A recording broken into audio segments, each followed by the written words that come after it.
था जब राष्ट्रपति मोइजू चीन की गोदी में बैठकर इंडिया आउट का नारा दे रहे थे। आज वही मोइजू पीएम मोदी को खुद गले लगाने एयरपोर्ट आए हैं। भारत के वजीर आजम नरेंद्र मोदी जो हैं वो मालदीव्स पहुंच गए हैं और वहाँ पे मोइजू साहब जो हैं, वहाँ पे जो सदर मालदीव्स हैं, वो उनको खुद एयरपोर्ट पे लेने आए हैं। है तो मुमकिन है, मोदी है तो मुमकिन है। मोदी साहब अपने ऑफिशियल ट्रिप पे पहुंचे हैं वहाँ पे और मालदीवियन प्रेसिडेंट मोहम्मद मोइजू खुद लेने आए, पूरी की पूरी कैबिनेट साथ लेके आए, विद द एंटायर कैबिनेट। भाई मालदीव के किसी ऑफिशियल ने नरेंद्र मोदी को पपेट बोल दिया था। उसके बाद जब 140 करोड़ भारतीयों ने उनका बाइकआउट किया तो मालदीव की टूरिज्म हो या मालदीव का चूल्हा पानी सब कुछ बंद हो गया था। अब मालदीव अपनी उन्हीं गलतियों को सुधारता हुआ नजर आ रहा है। क्या आउट हुआ 60 दिन के अंदर, ओनली 60 डेज, 60 दिन के अंदर ये लोग बाप बाप करने लग गए। 60 दिन के अंदर ये लोग बाप बाप करने लग गए। और इनका जो टूरिज्म का मिनिस्टर है वो इंडिया में आता है, दिल्ली, बॉम्बे और बैंगलोर में भाइयों रोड शो करता है कि प्लीज मालदीव्स आ जाइए, प्लीज मालदीव्स आ जाइए अपनी क्रिकेट टीम को लेकर। इंडिया ने अपना वो जिसे कहते हैं ना प्रेशर डाला है, इंडिया ने प्रेशर डाला है, कैबिनेट लेके आए हैं और कह रहे हैं कि जनाब हम आपको वेलकम करते हैं 60वीं इंडिपेंडेंस डे पे। मालदीव के सर से चीन का भूत उतर चुका है। मालदीव भारत के सामने घुटनों पर आ गया है। एक साल पहले का सेम गवर्नमेंट, सेम माइंडसेट, पहले वो लोग जो कि ट्रोलिंग कर रहे थे नरेंद्र मोदी की और बहुत ज़्यादा मीम्स बन रही थी, बहुत ज़्यादा डिसरिस्पेक्ट हो रही थी, और फिर एक साल बाद ऐसे ही जैसे कि बांग्लादेश में हुआ था, पहले बांग्लादेश ने भी आंखें दिखाना शुरू कर दी, हम ये कर देंगे, हम वो कर देंगे, अब वो भी आम भेजना शुरू हो गया। देखिए, एहतजाज या बाइकआउट तब होती है जब घर में रोटी पकती है। जब आपको रोटी के लाले बढ़ जाते हैं ना तो फिर आप बाइकआउट नहीं कर सकते। बाइकआउट किया था इन्होंने, इंडिया के साथ क्या हालात हुए थे, उन्होंने लक्षद्वीप की तरफ जाना शुरू कर दिया। मालदीव सारे के मसले, सारी चीजें बंद, खाना पीना, बिजली, के पास पानी भी इंडिया से आता वो भी बंद। मैं वही कह रहा हूं, मुस्लिम उम्मा को पहले ही इनमें इत्तेहाद की जो जाहिर है आवाजें उठती रहती हैं। अब मोदी जैसे कातिल को, जो मुसलमानों का कातिल है, गुजरात से लेकर कश्मीर तक, मालदीव ने अपने नेशनल डे पे गेस्ट ऑफ द ऑनर भाई कर्मा ने एंड में हंसना था और वही बात हुई है कि वही बंदा जिसके अगेंस्ट बाइकआउट कर रहे थे, जिसको इनका वजीर मशीर गालियां दे रहा था, आज उसको वो इनवाइट कर रहे हैं विद प्राउड कि भाई आप लोग आए, हमारा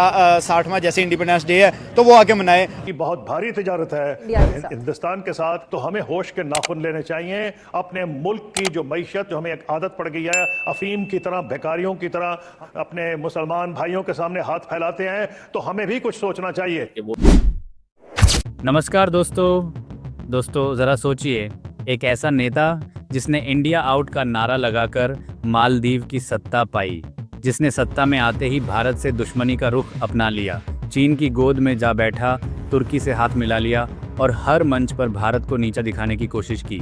लेकिन आज वही मोहम्मद मोइजू भारत के प्रधानमंत्री नरेंद्र मोदी जी को पूरे कैबिनेट को लेकर एयरपोर्ट पर खुद घंटों खड़ा होकर स्वागत कर रहा है। क्या ये बदलाव ऐसे ही आ गया? नहीं दोस्तों, ये बदलाव आया है भारत की एकता और जनता की ताकत से। जब देशवासियों ने मालदीव टूरिज्म का बहिष्कार किया तो इस नेता की अकल ठिकाने आ गई। आज वही इंडिया आउट वाला मोइजू इंडिया वेलकम की लाइन में खड़ा है। और पाकिस्तान, अरे पाकिस्तान की मीडिया तो जल भुनकर खाक हो रही है, कह रही है ये क्या हो गया, मोदी ने तो मालदीव को एक साल में अपने कदमों के नीचे झुका दिया। तो चलिए दोस्तों, अब देखते हैं पाकिस्तान मीडिया का असली रिएक्शन, जहां मोदी जी का स्वागत देखकर उनके चेहरे देखने लायक हैं। तो भारत के वजीर आजम नरेंद्र मोदी जो हैं वो मालदीव्स पहुंच गए हैं और वहाँ पे मोइजू साहब जो हैं, वहाँ पे जो सदर मालदीव्स हैं, वो उनको खुद एयरपोर्ट पे लेने आए हैं। ये देखिए कैसी इंटरेस्टिंग चीज़ है। ये वो जिसे कहते हैं ना राजनीति, पॉलिटिक्स, ये सारा कुछ जो है वो किस तरह चलता है। अब आप इमेजिन कर लें इस चीज़ से कि मोदी साहब अपने ऑफिशियल ट्रिप पे पहुंचे हैं वहाँ पे और मालदीवियन प्रेसिडेंट मोहम्मद मोइजू खुद लेने आए, पूरी की पूरी कैबिनेट साथ लेके आए, विद द एंटायर कैबिनेट। भाई ये है, इंडिया ने अपना वो जिसे कहते हैं ना प्रेशर डाला है, इंडिया ने प्रेशर डाला है, कैबिनेट लेके आए हैं और कह रहे हैं कि जनाब हम आपको वेलकम करते हैं 60वीं इंडिपेंडेंस डे। मालदीव अपने उन्हीं गलतियों को सुधारता हुआ नजर आ रहा है, अपने रिश्ते को बेहतर करता नजर आ रहा है। मालदीव जैसे छोटे मुल्क और छोटी इकोनॉमी के लिए टूरिज्म बहुत मायने रखता है और सारा का सारा अगर देखा जाए मोर देन 50% जो टूरिज्म है मालदीव का वो सिर्फ और सिर्फ इंडिया से आता है। इस साल मालदीव ने इंडिया का दिल जीतने के लिए एक और भी बड़ा कारनामा किया है कि कैटरीना कैफ को मालदीव की ब्रांड एम्बेसडर बनाया। वो पूरी दुनिया में मालदीव मालदीव को प्रमोट करेगी एज अ मालदीव की ब्रांड एम्बेसडर। तो मेरे ख्याल with in a month Maldives जो था वापस अपनी औकात में आ गया, तो उन्हें पता चल गया था। यार देखिए रीजन वही दोबारा से बात आती है कि इंडिया के पास पॉपुलेशन का बहुत बड़ा एज है और पॉपुलेशन के अंदर यूनिटी का बहुत बड़ा एज है। अगर एक उनमें से बाइकआउट करता है तो सारे करते हैं। आप देखें कि उनके जो मशहूर इंडस्ट्रियलिस्ट हो गए या बॉलीवुड के स्टार्स हो गए, वो मालदीव वगैरह में बड़ा ज्यादा टूरिज्म के लिए जाते हैं। तो जब एक बंदा करोड़पति वहां पे जाएगा तो मालदीव को डेफिनेटली वहां से फायदा होगा। जब बाइकआउट हुआ था तो मालदीव को पता चल गया कि नहीं भाई अब हमारा जाना बंद कर दिया, अब जो हमारा बुरा टाइम शुरू हो चुका है। तो मैं कहता हूँ कि देर आए दुरुस्त से आए, अच्छे पॉइंट पर आ गए हैं, अभी भी रिलेशंस अच्छे करते हैं तो डेफिनेटली बात है कि इनको फ्यूचर में फायदा होगा। और टूरिज्म देखिए मालदीव का सबसे ज्यादा इन्हिसार है टूरिज्म पे, उनकी आवाम ज्यादा चलती टूरिज्म पे है और दुनिया में फेमस है, one of the finest spots है।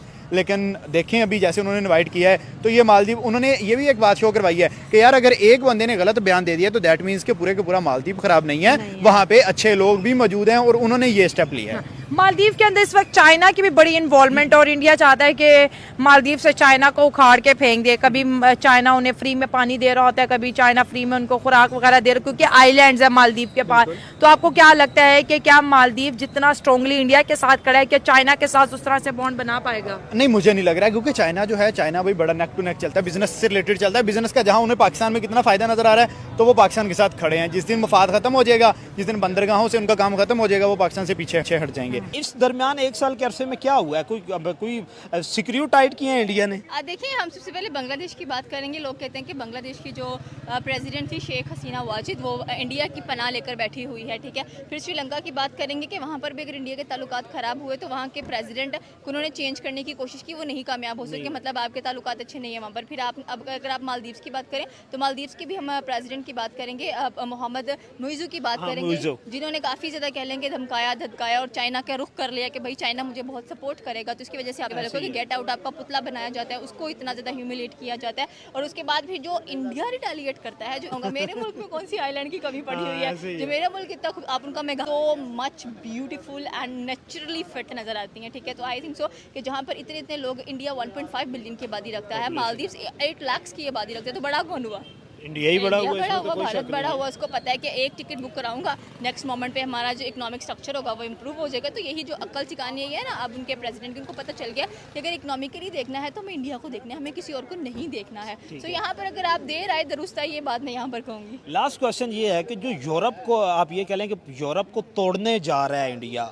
अब ये देखें कि हम कहते थे कि भाई गोरों ने राज किया इंडिया पे, अब इंडिया राज करने जा रहा है। गोरों ने हुकूमत की इंडिया पे और इंडिया अब गोरों के घर में जाके वहाँ पे दूसरे यूरोपियन कंट्रीज और गोरों पे हुकूमत करने जा रहा है।